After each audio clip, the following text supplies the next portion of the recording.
what you think of what Erod decided to do and not go to the Dodgers, and also what's he like as a dude? Yeah, I mean, ultimately, if it was me making the decision, I would probably choose the Los Angeles Dodgers over the Detroit Tigers. That's just me. But like you said, I mean, that's his decision, and it's not on any of us to think poorly or any way about that decision. He got it negotiated into his contract, and it was his decision ultimately. And you don't know what's going on off the field, on the field. He's obviously comfortable there, and he put the Dodgers on that list for a reason. Eddie's great, man. He's a great teammate. He goes out and he does his job.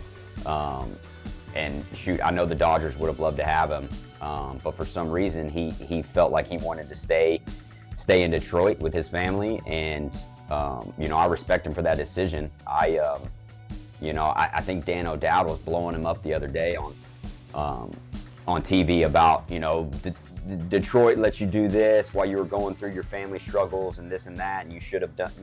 It's like he got that in his contract for a reason. Right, like it's ultimately his decision and his only, and his choice was to stay in Detroit, and I respect that, and as a teammate of his in Detroit, you got to respect it as well. Obviously, I'm sure the Dodgers are like, man, we would have loved to have Erod, but great pitcher. I hope nothing but the best for him, and I'm rooting for him, and I don't know what's to come in the future. He's got an opt-out. I don't know what he plans on doing, but if he's as comfortable as he says, he might be staying in Detroit. Yeah, he might not use the opt-out. And also last year when he was going through what he was going through, they weren't paying him. He was on the restricted list. So it's they let him.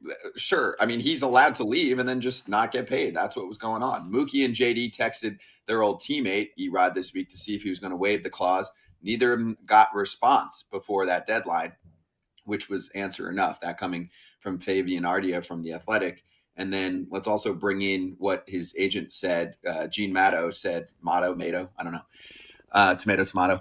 I negotiated a no-trade clause in his contract for a reason. With all of the money, glamour, and fame that comes with being a professional athlete, there's also a very difficult personal side. Many players' wives and their children suffer a lot of instability in their lives, especially when their spouses got traded. Do not take that lightly. Eduardo is one of the best left-handed starting pitchers in baseball, but he's also a human being who wants stability for his family. They're comfortable living in the Detroit area and have adjusted well. As for the Dodgers in particular, once I was granted permission to speak with them regarding the trade, we did our best to come up with a way to make it happen where everyone was comfortable with the outcome. Unfortunately, we just ran out of time. So go ahead. Yeah, my thing is like why didn't the Tigers?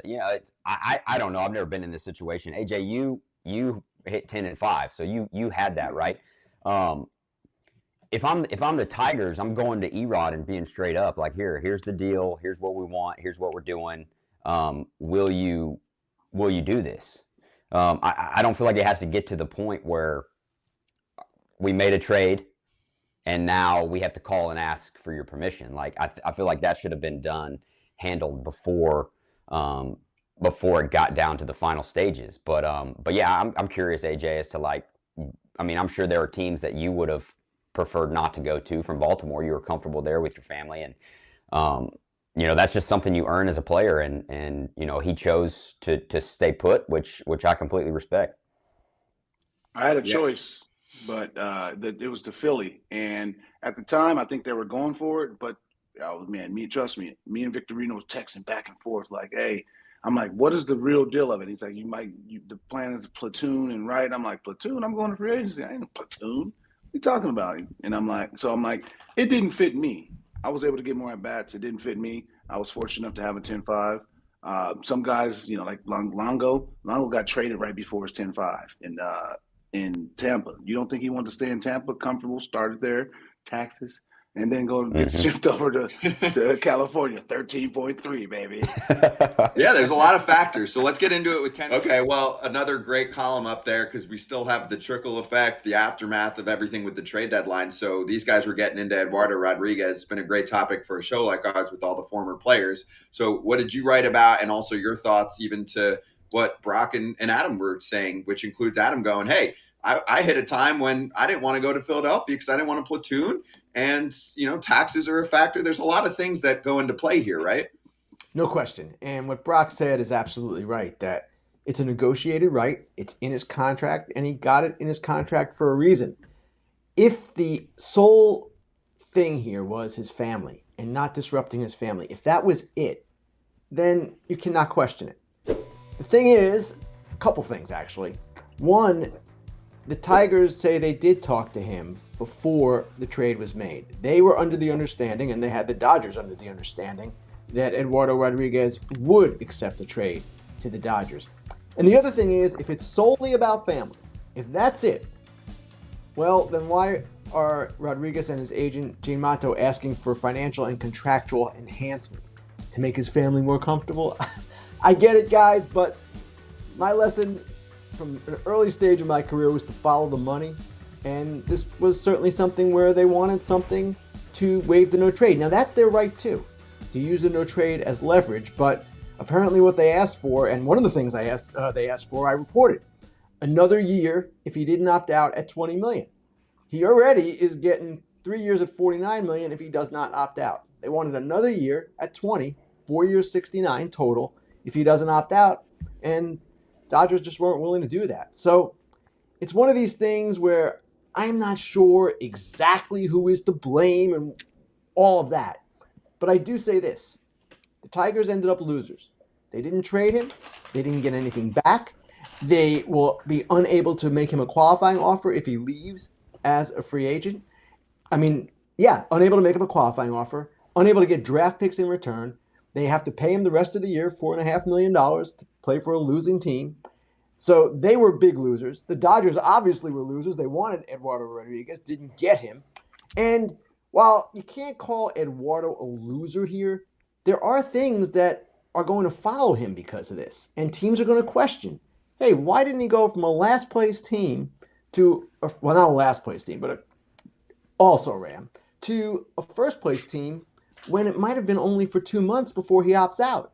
And if he's so loyal to Detroit, why isn't he just staying there? Because most likely he is going to opt out, which is also his right. So it's never just clear cut with these things. And again, I'm not exactly sure what he was told, whether he objected or whether he just preferred his agent to do the objecting on his behalf. Sometimes, guys, I would imagine that Adam and Brock could speak to this, you don't want to get into it with your front office. You'd rather your agent get into it with your front office. That's what the agent's paid to do. I feel like there's another development here now. Once we spoke to Ken and he kind of doubled down on what he wrote about, is that the agent for Eduardo Rodriguez comes out publicly and essentially said in that press release that he's not going out to LA because of like family and personal reasons, all that. Cool. I'm totally on board with that. Ken, we know, stand-up guy, right? He said, the fishiness and the problem essentially that Ken has is when he's getting word that they kind of said yes, or did say yes, right? The Tigers had they had the understanding that Eduardo Rodriguez would have approved a trade, and then they start to have the financial conversations. Hey, this is a pretty strong ask right here, actually, Brock Star, from the agent. Hey, if he gets traded here, he can still opt out. If he doesn't opt out, then I want another year and 20 mil, and then he'll accept the trade. Now, that's very different from a family situation because financially, I think he's doing okay.